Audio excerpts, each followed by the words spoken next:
श्री स्वामी समर्थ, जय जय स्वामी समर्थ. श्री स्वामी समर्थ, जय जय स्वामी समर्थ. श्री स्वामी समर्थ महाराजांच्या नामस्मरणाने आजच्या व्हिडिओला सुरुवात करूया. शुभ दुपार तुम्हा सगळ्यांना. कसे आहात तुम्ही सगळे? आशा व्यक्त करते स्वस्त असाल, मस्त असाल, स्वामींच्या सेवेमध्ये रममाण असाल. 13 फेब्रुवारी रोजी माघी गणेश जयंती आलेली आहे आणि याची आपण सर्वजण वाट बघत असतो. या दिवशी केलेल्या सेवा, या दिवशी केलेले उपाय खास कामी येतात असं म्हटलं जातं, कारण गणपतीच्या पृथ्वीवर लहरी या दिवशी खूप मोठ्या प्रमाणात असतात आणि त्याचा उपयोग आपल्या सगळ्यांना होतो. सर्व गणेश भक्तांनी या दिवशी सेवा कराव्यात, उपाय करावेत आणि प्रत्येकाने आपल्या जवळच्या मंदिरामध्ये नक्की जाऊन यावं, हे मी तुम्हाला सांगते. आज मी काही सेवा आणि काही उपाय तुम्हाला देणार आहे, जे तुम्हाला अत्यंत भक्तिभावाने आणि श्रद्धेने करायचे आहेत, तरच त्याचा फायदा होईल, अन्यथा त्याचा काहीही फायदा होणार नाही. सगळ्यात आधी मला प्रत्येकजण विचारत होतं की गणपती बाप्पाची 180 दिवसाची सेवा सांगा. तर ती तुम्हाला सांगते की गणेश जयंतीसारखा शुभ दिवस नाही. गणेश जयंतीपासून तुम्ही एक व्रत धरायचे आहे. खूप साधे सोपे व्रत आहे. कोणत्याही अटी नाहीत, कोणतेही नियम नाहीत, काहीही नाही, कुठलाही खर्च नाही. रोज सकाळी सगळ्यात आधी अंघोळ करायची आणि चहासुद्धा न पिता गणपतीला जायचं. असं एकूण 180 दिवस म्हणजे 6 महिने. आता समजा 31 महिना वगैरे आला तर ते धरून सगळं तुम्हीच काउंट करा. ते 180 चे 90 190 झाले तरी काही फरक पडणार नाही. त्यामुळे सलग 6 महिने अशी आपण सुरुवात करायची. आता समजा 13 फेब्रुवारी रोजी सुरुवात केली तर फेब्रुवारी, मार्च, एप्रिल, मे, जून, जुलै, 13 जुलैपर्यंत तुम्हाला गणपती दर्शन चुकवायचे नाहीये. आता तुम्ही कुठल्याही गावाला जावा आणि कुठल्याही गणपतीला गेलात तरी चालेल. तुमच्या जवळच्या मंदिरात गेलात तरी चालेल, लांबच्या मंदिरात गेलात तरी चालेल, रोज वेगळ्या मंदिरात गेलात तरी चालेल. कुठलेच नियम अटी याला नाहीये. तुम्हाला सोबत सुद्धा काही न्यायचं नाहीये. तुम्ही भक्तीनं श्रद्धेनं दुर्वा फुलं नेऊ शकता, पण या व्रताची अटच अशी आहे की याला काहीच नियम बंधन नाहीयेत.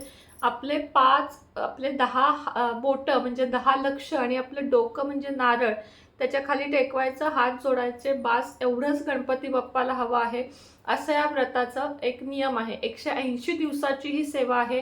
अगदी लेडीजनी सुद्धा मी तुम्हाला स्पष्ट सांगते की पिरियड असेल तरी गणपतीच्या मंदिराच्या आत नाही जायचं. पिरियडच्या 4 दिवसात सुद्धा लांबून म्हणजे गणपतीच्या चौकटीच्या बाहेरून गणपतीचे मुख बघायचे, नमस्कार करायचा. रोज तुमच्या ज्या इच्छा आहेत त्या तिथं उभं राहून बोलायच्या. गणपतीकडे क्षमा सुद्धा मागायची रोजच्या दिवसासाठी की काहीही माझ्याकडून चुकत असेल तर मला माफ करा, आणि अशी 180 दिवसाची सेवा करा.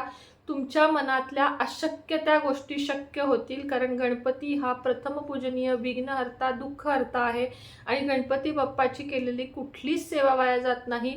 ही सेवा मी स्वतः आजमावलेली आहे म्हणून तुम्हाला सांगते, आणि खूप खूप खूप प्रभावी सेवा आहे.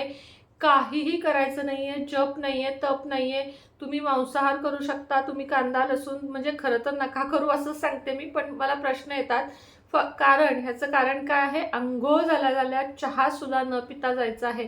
आता हे प्रश्न कृपया विचारू नका. तयादी डबा करायचा असतो, तयादी हे करायचं असतं. जेव्हा तुम्ही अंघोळ कराल, जेव्हा अगदी तुम्ही डबा करून जरी अंघोळ करत असाल तरी अंघोळ केल्या केल्या पहिल्यांदा गणपतीला जायचं आहे, आणि तेही मंदिरात, घरामध्ये नाही, हेही सांगते. तिथे जाऊन 2 मिनिट माथा टेकायचा, शांत बसायचं, आपल्या मनातल्या इच्छा बोलायच्या आणि माघारी यायचं.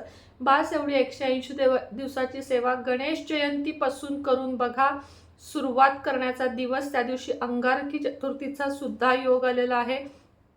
त्यामुळं अत्यंत अत्यंत सुंदर असा दिवस आहे. या दिवशीपासून ज्यांना चतुर्थीचे उपवास धरायचे आहेत ते उपवास सुद्धा धरू शकतात. चतुर्थीच्या उपवासानं सुद्धा अनेक अडचणी दूर होतात. प्रत्येक चतुर्थीला जी व्यक्ती उपवास धरते आणि संध्याकाळी ज्या टायमिंगला सांगतात की या टायमिंगला उपवास सोडायचा आहे, सूर्यास्ताचं टायमिंग, त्या टायमिंगला जर उपवास सोडला, आरती केली, चंद्राला ओवाळलं, तर तुमच्या मनातल्या अशा पण कोणत्याही कठीण इच्छा असतील तर त्या पूर्ण होतात. तुम्ही हे उपाय करून बघा, या सेवा करून बघा, आजमावून बघा. तुम्हाला निराशा पदरात पडणार नाही. पुढचं तुम्हाला सांगते की गणपतीच्या मर्जीशिवाय बघा, मोठमोठी घरं असू देत, वास्तू असू देत, कंपन्या असू दे, दवाखाने असू दे, काही असू दे, सगळ्यात पहिल्यांदा स्थापना केली जाते ते गणपतीची. म्हणजे गणपती बाप्पाची आपल्या आयुष्यात किती मोठी महिमा आहे. गुरु वेगळे, स्वामी वेगळे, लक्ष्मी माता वेगळी, पण गणपतीचं एक आपलं असं स्थान आहे आणि ते स्थान इतकं महत्त्वाचं आहे की गणपतीच्या पूजेशिवाय आपण कुठल्याही गोष्टीचा आरंभ करत नाही. सगळ्यात आधी आपल्या तोंडामध्ये येतं वक्रतुंड महाकाय सूर्यकोटी समप्रभ निर्विघ्नं कुरु मे देव सर्व कार्येषु सर्वदा. अशा प्रकारे आपण गणपतीच्या प्रत्येक गोष्टीची सुरुवात गणपतीच्या पूजनानं करत असतो. केतू ग्रह संबंधित सुद्धा ज्याचा केतू बिघडलेला आहे त्याने गणपतीची सेवा करावी. ज्याचा केतू ग्रह स्ट्रॉंग आहे त्याच्यावर गणपतीचा अनेक आशीर्वाद त्याला मिळून जातात आणि त्या व्यक्तीचा आयुष्यामध्ये भरपूर सारा फायदा होतो. बुधाचा स्वामी आहे गणपती, त्यामुळे गणपतीची पूजा आराधना जे करतात त्याला बुद्धी, असं नाही की लहान मुलांनाच बुद्धी हवी असते, आपल्यासारख्या मोठ्यांना सुद्धा प्रत्येक काम करताना, अगदी भाजीला फोडणी देताना सुद्धा वापर होतो तो बुद्धीचा. जर आपली ही बुद्धीच भ्रष्ट झाली तर भाजीत मीठ किती घालायचं हेही आपल्याला सुचणार नाही. म्हणजे बुद्धीची गरज ही मुलांपासून वयस्करांपर्यंत, म्हणजे जन्मल्यापासून मृत्यूपर्यंत बुद्धीची गरज ही प्रत्येकाला लागते. प्रत्येक कामामध्ये बुद्धी लागते. त्यामुळे बुद्धीचा दैवता गणपती बाप्पा याची पूजा आराधना अवश्य करावी. वाणीचे स्वामी आहेत गणपती देवता. आपण जितके शुद्ध आणि समोरच्याच्या अंतःकरणात शिरून आपलं बोलणं जेव्हा असतं तेव्हा आपली वाणी गोड असते असं म्हटलं जातं. आणि ज्याच्यावर गणपती बाप्पाची कृपा असते त्याची वाणी अर्थातच गोड असते. आणि ही वाणी सुधारण्यासाठी तुम्ही आणि तुमच्या मुलांकडून दररोज अथर्व शीर्ष म्हणून घ्याल तर त्यांची वाणी सुधारेल, त्यांची वाचा सुधारेल, त्यांचे स्पष्ट उच्चार होण्यासाठी मदत होईल. गणपतीच्या जयंती दिवशी तरी तुम्ही हा उपाय नक्की करा की 11 किंवा 21 दुर्वा मुलांच्या हातामध्ये द्या. अथर्व शीर्ष त्यांना म्हणता येत नसेल तर तुम्ही म्हणा, यूट्यूबला लावून द्या आणि त्या दुर्वा गणपती बाप्पाला वाहा. गणपतीला दुर्वा वाहताना त्रिदलाच्या म्हणजे 3 पानाच्या दुर्वा व्हायच्या आहेत. कधीही गवत वाहिल्यासारखं उचलल्यात बंच आणि वाहिल्यात गणपतीला तर ते गवत वाहिलं जातं. दुर्वांचा अर्थ 3 पानांची एक काडी, अशा दुर्वाच तुम्हाला गणपती बाप्पाला अर्पण करायच्या आहेत. तुम्ही जेव्हा गणपतीचे पूजन करता, गणपतीची सेवा करता, रोज अथर्वशीर्ष म्हणता, गणपती स्तोत्र म्हणता, तेव्हा तुमच्या मागचे कष्ट संपतील, आशीर्वाद तुम्हाला मिळतील, सुख शांती तुमच्या आयुष्यामध्ये येईल.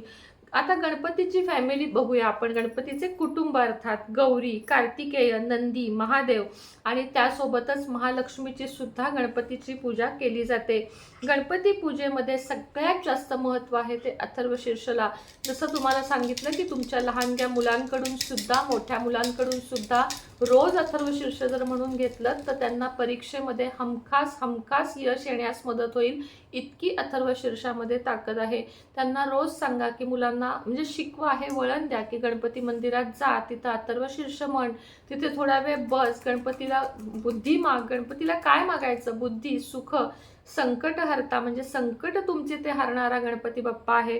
त्याचप्रमाणे गणपतीला तुम्ही या दिवशी रुईच्या किंवा जास्वंदीच्या झाडाची तुम्हाला फुले व्हायची आहेत. तुम्हाला माहीत नसेल तर सांगते की रुईची फुलं जर गणपतीला दररोज वाहिली, गणेश जयंतीपासून 21 दिवस रुईची 5 फुलं जर तुम्ही गणपतीला वाहिलीत, रुईच्या झाडामध्ये जितकं जुनं झाड तितका रुईच्या झाडामध्ये गणपतीचा वास असतो असं म्हटलं जातं. त्यामुळे रुईच्या झाडाची सुद्धा, जर तुमच्याकडे रुईचं झाड असेल तर त्याची दररोज किंवा किमान मंगळवारी तरी पूजा करत जा आणि संकष्टी चतुर्थी दिवशी त्याच्या खाली दिवा लावून त्याची पूजा करत जा. बघा तुमच्या आयुष्यात काय परिणाम होतात. त्याचप्रमाणे रुईची फुलं गणपतीला अत्यंत आवडतात. ती रुईची फुलं सुद्धा गणपतीला अर्पण करा. गणपतीला कुंकू सुद्धा खूप आवडतं. गणपतीला तुम्ही या दिवशी कुंकू आणि चांदीचा, आपण बर्फीवर वगैरे जो वरख लावतो ना त्याला काय म्हणतात, चांदीचा वरखच म्हणतात मला वाटतं, तो जर तुम्ही या दिवशी गणपतीला लावलात तरीही गणपती बाप्पा तुमच्यावर प्रचंड प्रसन्न होतील. तुमच्या घरामधली भांडणे संपतील, जॉबमधले काही अडचणी असतील तर त्या संपतील, वादविवाद संपतील, मुलांची प्रगती होईल, पैसा तुमच्याकडे येईल. रुईची 5 फुलं उद्यापासून तुम्ही पुढच्या चतुर्थीपर्यंत वाहा. रोज रुईची 5 फुलं वाहून बघा तुमच्या आयुष्यात काय बदल येतात ते. 11 दुर्वांचे बंच एक घ्या, म्हणजे 3-4 दुर्वा पाहिजे तर पुन्हा एकदा सांगते, आणि त्या हळदीत बुडवा आणि गणपतीला वाहा. गणपतीकडे देठ, आपल्याकडे पाने अशी व्हायची आणि या दुर्वा गणपतीला व्हायच्या. यामुळे सुद्धा तुम्हाला अत्यंत शुभ लाभ होतील. कारण गणपती काय देतो? रिद्धी, सिद्धी, शुभ लाभ हे सगळं काही आपल्याला गणपती देतो. तुमच्या आयुष्यातले कष्ट संपवायचे असतील तर सांगितलेल्या उपाय आणि सेवा आवर्जून करा. आशा व्यक्त करते तुम्हाला हा व्हिडिओ आवडला असेल. जर काहीही व्हिडिओमध्ये आवडलं असेल तर तुम्ही लाईक करू शकता, चॅनलला सबस्क्राईब करू शकता आणि व्हिडिओला शेअर करू शकता. पुन्हा भेटेन एखाद्या नवीन व्हिडिओसोबत, नवीन विषयासोबत. तोपर्यंत तुम्हा सर्वांना श्री स्वामी समर्थ.